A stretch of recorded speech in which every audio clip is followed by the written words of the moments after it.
ಪ್ರತ್ಯಂಗಿರಾ ದೇವಿಯನ್ನು ಆರಾಧನೆ ಮಾಡುವಂತಹ ಇಂದ್ರಜಿತು ಆರಾಧನೆ ಮಾಡಿರುವಂತಹ ಕ್ಷೇತ್ರ ಅದು.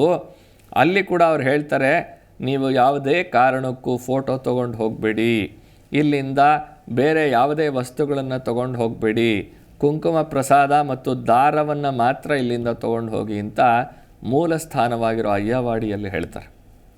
ಊಟ ಮಾಡೋದಕ್ಕೆ ಫಸ್ಟ್ ಕ್ಲಾಸಾಗಿ ಊಟ ಕೊಡ್ತಾರೆ. ಊಟ ಆದಮೇಲೆ ಅಲ್ಲಿಂದ ನಮಗೆ ದಾರ ಮತ್ತು ಕುಂಕುಮ ಪ್ರಸಾದ, ಭಸ್ಮದ ಪ್ರಸಾದವನ್ನು ಕೊಡ್ತಾರೆ, ಬಿಟ್ಟರೆ ಬೇರೆ ಇನ್ನೇನು ಕೊಡೋದಿಲ್ಲ ಅವರು. ಇಲ್ಲಿ ಹೇಗೆ ಪ್ರತ್ಯಂಗಿರ ಫೋಟೋಗಳನ್ನು, ಪ್ರತ್ಯಂಗಿರಾ ದೇವಿ ಯಂತ್ರಗಳನ್ನು ಕೊಡ್ತಾರೋ ನನಗೆ ಅರ್ಥ ಆಗ್ತಾಯಿಲ್ಲ. ಅದು ಕೊಡೋರಿಗೆ ನಾನು ಪ್ರಾರ್ಥನೆ ಮಾಡ್ಕೊಳ್ತೀನಿ, ಶಕ್ತಿ ಇರೋದಿಲ್ಲ ಮನೆಯಲ್ಲಿ, ಆ ತಾಯಿನ ಕಾಪಾಡಿಕೊಳ್ಳೋ ಅಷ್ಟು ಶಕ್ತಿ ಇರೋದಿಲ್ಲ. ದಯವಿಟ್ಟು ನೀವು ದೇವತಾ ಸಾನ್ನಿಧ್ಯದಲ್ಲಿ ಪೂಜೆ ಮಾಡಿ ಅದರ ಪ್ರಸಾದವನ್ನು ಎಲ್ಲ ಜನಗಳಿಗೆ ಕೊಡೋದಕ್ಕೆ ಅಭ್ಯಾಸ ಮಾಡಿ ಅಂತ ನಾನು ಪ್ರಾರ್ಥನೆ ಮಾಡ್ಕೊಳ್ತೀನಿ. ಆರ್ಡ್ರ್ ಮಾಡ್ತಾಯಿಲ್ಲ, ದಯವಿಟ್ಟು ತಪ್ಪು ತಿಳ್ಕೊಳ್ಬೇಡಿ ಯಾರು. ಹಾಗೆ ಮನೆಗಳಲ್ಲಿ ಉಗ್ರವಾಗಿರುವಂತಹ ಭದ್ರಕಾಳಿಯ ಫೋಟೋಗಳು, ನಾಲ್ಗೆ ಆಚೆ ತೆಗೆದಿರುವಂತಹ ಕಾಳಿ ಫೋಟೋ, ಇನ್ನು ಹುಲಿ ಮೇಲೆ ಕೂತಿರೋಂಥ ಚಾಮುಂಡೇಶ್ವರಿ, ಆ ಹುಲಿ ನಾಲ್ಗೆ ತೆಗೆದಿರುತ್ತೆ, ಹುಲಿ ಆಗಲಿ ಸಿಂಹ ಆಗಲಿ ನಾಲ್ಗೆ ತೆಗೆದು ಬಾಯಿ ತೆಗೆದಿರುವಂತಹ ಫೋಟೋಗಳು, ಇನ್ನು ಅನೇಕ ವಿಧವಾದ್ದು. ಈ ರೀತಿ ನಾನು ಅದನ್ನು ಹೇಳ್ತಾ ಹೋದರೆ ತುಂಬ ಸಮಯ ಆಗುತ್ತೆ. ಈ ಬೇಡದ ವಸ್ತುಗಳನ್ನು ಇಟ್ಕೊಳ್ಳೋದು ಕೂಡ ಮನೆಯಲ್ಲಿ ನೆಗೆಟಿವ್ ಎನರ್ಜಿಗೆ ಕಾರಣ ಆಗುತ್ತೆ. ನದಿ ಸ್ನಾನಗಳಿಗೆ ಹೋಗ್ತೀರಿ, ಅಲ್ಲಿ ವಸ್ತುಗಳನ್ನು ತೊಗೊಂಡು ಹೋಗಿ ನದಿಗೆ ಬಿಸಾಕ್ಬಿಡ್ತೀರಿ. ಹಾಗೆ ಮಾಡಬೇಡಿ. ಅಲ್ಲೆಲ್ಲಾದರೂ ಅಕ್ಕಪಕ್ಕದ ದಂಡೆ ಮೇಲೆ ತೊಗೊಂಡು ಹೋಗಿಟ್ರೆ ಪ್ರವಾಹ ಬಂದಾಗ, ಮಳೆ ಬಂದು ಜೋರಾಗಿ ನದಿ ಹರಿದಾಗ ಅದು ಹೊಡ್ಕೊಂಡು ಹೊರಟೋಗುತ್ತೆ. ನಾವು ನದಿಯಲ್ಲಿ ಹಾಕಿದ್ರೆ ಏನಾಗುತ್ತೆ, ಅಕಸ್ಮಾತ್ ಪ್ರಾಣಿ ಪಕ್ಷಿಗಳು ಕುಡಿಯೋಕ್ಕೆ ಬಂದಾಗ, ನೀರು ಕುಡಿಯೋಕ್ಕೆ ಬಂದಾಗ ಅದಕ್ಕೆ ತೊಂದರೆ ಆಗಬಹುದು. ಅಥವಾ ಯಾರಾದರೂ ಸ್ನಾನ ಮಾಡೋಕ್ಕೆ ಹೋದಾಗ ಅವ್ರ ಕಾಲಿಗೆ ಚುಚ್ಕೊಳ್ಳೋದು, ರಕ್ತ ಬರೋದು, ಈ ರೀತಿ ಆದಾಗ ಅಂತ ಅವ್ರ ನೋವು ಅನುಭವಿಸಿದ್ರೆ ಆ ನೋವು ನಮಗಾಗ್ತಾ ಬರುತ್ತೆ. ಆದ್ದರಿಂದ ಆ ನದಿ ದೇವತೆಯನ್ನು ಕಾಪಾಡಿಕೊಳ್ಳೋದು ನಮ್ಮ ಜವಾಬ್ದಾರಿ. ನದಿ ಸ್ನಾನಕ್ಕೆ ಹೋದಾಗ ಅಲ್ಲಿ ಹಲ್ಲುಜ್ಜೋದು, ನೀರಿಗೆ ಉಗುಳೋದು, ಸ್ವಿಮ್ಮಿಂಗ್ ಆಡೋದು, ಸೋಪು ಮತ್ತೊಂದನ್ನು ಹಾಕ್ಕೊಳ್ಳೋದು, ಚಪ್ಪಲಿಯಲ್ಲಿ ನದಿಯ ಒಳಗಡೆ ಇಳಿಯೋದು, ಇಂಥದ್ದನ್ನು ಮಾಡಬೇಡಿ. ಯಾರೋ ಕರೆ ಮಾಡ್ತಾ ಇದ್ದಾರೆ, ನೋಡೋಣ. ಹಲೋ ಹಲೋ ಹಲೋ, ನಮಸ್ತೆ ಗುರುಜಿ. ನಮಸ್ತೆ.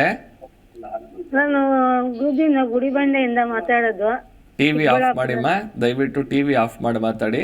ಹೇಳಿ. ಸರಿ ಗುರುಜಿ.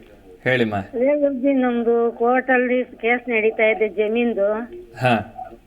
ಆಮೇಲೆ ಮನೆಯಲ್ಲಿ ಸ್ವಲ್ಪ ಸಾಲ ಬಾದೆ, ಮಕ್ಕಳು ಓದ್ಸೋದಕ್ಕೋಸ್ಕರ ಸಾಲ ಮಾಡಿದ್ವಿ. ಅದು ಏನ್ ಮಾಡಿದ್ರು ಬಾಧೆ ತೀರ್ತಾ ಇಲ್ಲ ಸ್ವಾಮಿ. ಎಲ್ಲಿರೋದಮ್ಮ ತಾವು? ನಾವು ಚಿಕ್ಕಬಳ್ಳಾಪುರ ತಾಲೂಕು ಗುಡಿಬಂಡೆ, ಚಿಕ್ಕಬಳ್ಳಾಪುರ ಜಿಲ್ಲೆ. ಚಿಕ್ಕಬಳ್ಳಾಪುರ ಜಿಲ್ಲೆ. ಸುಬ್ರಹ್ಮಣ್ಯೇಶ್ವರ ಸ್ವಾಮಿಗೆ ಪ್ರಾರ್ಥನೆ ಮಾಡ್ಕೊಳ್ಳಿ ತಾಯಿ. ಗುರುಜಿ, ಮೊನ್ನೆ ಘಾಟಿ ಸುಬ್ರಹ್ಮಣ್ಯೇಶ್ವರಂಗೆ ಹೋಗಿ 9 ರೂಪಾಯಿ ಹಾಕ್ಬಿಟ್ಟು ಮುಕ್ಕೊಂಡು ಬಂದಿದ್ದೆ ಸ್ವಾಮಿ. ಉಪ್ಪು ಬೆಲ್ಲ ಮೆಣಸು ಕೊಟ್ಟು ಪ್ರಾರ್ಥನೆ ಮಾಡ್ಕೊಂಡು ಬನ್ನಿ. ಘಾಟಿ ಸುಬ್ರಹ್ಮಣ್ಯಕ್ಕೆ ಹೋದಾಗ ಉಪ್ಪು ಬೆಲ್ಲ ಮೆಣಸು ಕೊಟ್ಬಿಟ್ಟು ಪ್ರಾರ್ಥನೆ ಮಾಡ್ಕೊಂಡು ಬನ್ನಿ. ಖಂಡಿತವಾಗ್ಲೂ ಕೋರ್ಟ್ ಕೇಸ್ ಇತ್ಯರ್ಥ ಆಗತ್ತೆ, ಸಾಲದ ಬಾಧೆನೂ ನಿವಾರಣೆ ಆಗತ್ತಮ್ಮ. ಒಳ್ಳೇದಾಗ್ಲಿ ತಾಯಿ. ಮತ್ತೊಂದು ಕರೆ ನೋಡೋಣ. ಹಲೋ ಹಲೋ ಹಲೋ ಹೇಳಿಮ್ಮ. ಹಲೋ ಹಲೋ ಹೇಳಿ ತಾಯಿ, ಎಲ್ಲಿಂದ ಮಾತಾಡ್ತಾ ಇದ್ದೀರಿ? ನಾವು ಬ್ಯಾಡ್ಗಿಯಿಂದ ಮಾತಾಡ್ತಿರೋ ಗುರುಗಳೇ. ಹೇಳಿಮ್ಮ. ಏನಿಲ್ಲ, ನಾನು ನಿಮ್ದು ಎಲ್ಲ ಇದನ್ನ ನೋಡ್ತಾ ಇರ್ತೀವಿ. ನಿಮ್ದು ಇದು ಚೆನ್ನಾಗಿ ಬರ್ತಿರೋ ಪ್ರೋಗ್ರಾಮು. ಸರಿ ತಾಯಿ, ಒಳ್ಳೇದಾಗ್ಲಿ.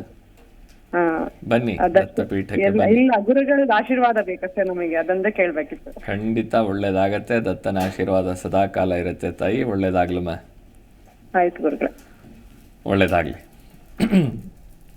ಈ ರೀತಿಯಾಗಿ ನದಿ ಸ್ನಾನಕ್ಕೆ ಹೋಗಬೇಕಾದ್ರೆ ಮೊದಲು ನಾವು ಅದನ್ನು ಮುಟ್ಟಿ ಪ್ರಾರ್ಥನೆಯನ್ನು ಮಾಡಿಕೊಂಡು ಶಿರಸ್ಸಿನ ಮೇಲೆ ಆ ನೀರನ್ನು, ಗಂಗೆಯನ್ನು ಪ್ರೋಕ್ಷಣೆ ಮಾಡಿಕೊಳ್ಬೇಕು. ಪ್ರೋಕ್ಷಣೆ ಮಾಡಿದ ನಂತರ ಪಾದವನ್ನು ಸ್ಪರ್ಶ ಮಾಡು ಅಂತ ಹೇಳ್ತಾರೆ. ಇದು ಸೈಂಟಿಫಿಕಲಿ ಕೂಡ ಮೊದಲು ಮೆದುಳಿಗೆ ಆ ತಣ್ಣನೆಯ ಸ್ಪರ್ಶ ಆದಾಗ ಏನೂ ತೊಂದರೆ ಆಗೋದಿಲ್ಲ ದೇಹಕ್ಕೆ. ಏಕದಮ್ ಕಾಲಿಗೆ ಇಳಿದಾಗ ಕಾಲಿನಿಂದ ನೆತ್ತಿಗೆ ಆ ತಣ್ಣನೆಯ ಒಂದು ವಾತಾವರಣ ಹತ್ತಿದಾಗ ಶೀತ ಆಗೋ ಸಂಭವ ಇರುತ್ತೆ ಅಂತ ಸೈಂಟಿಫಿಕಲಿ ಕೂಡ ಹೇಳ್ತಾರೆ. ಜಿ ಕನ್ನಡ ನ್ಯೂಸ್ ಈಗ ನಿಮ್ಮ ಮನೆಯಲ್ಲೇ ನೋಡಿ. ಎಲ್ಲ ಕೇಬಲ್ಗಳಲ್ಲಿ ಈಗ ಲಭ್ಯ.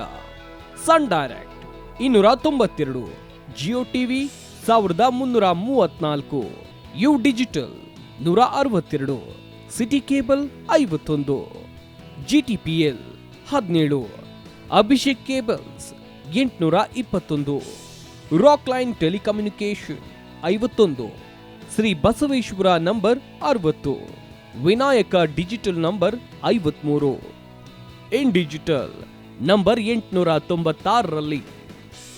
ನಿಮ್ಮಿಸ್ತದ ಜಿ ಕನ್ನಡ ನ್ಯೂಸ್ ನೋಡಿ ಆನಂದಿಸಿ.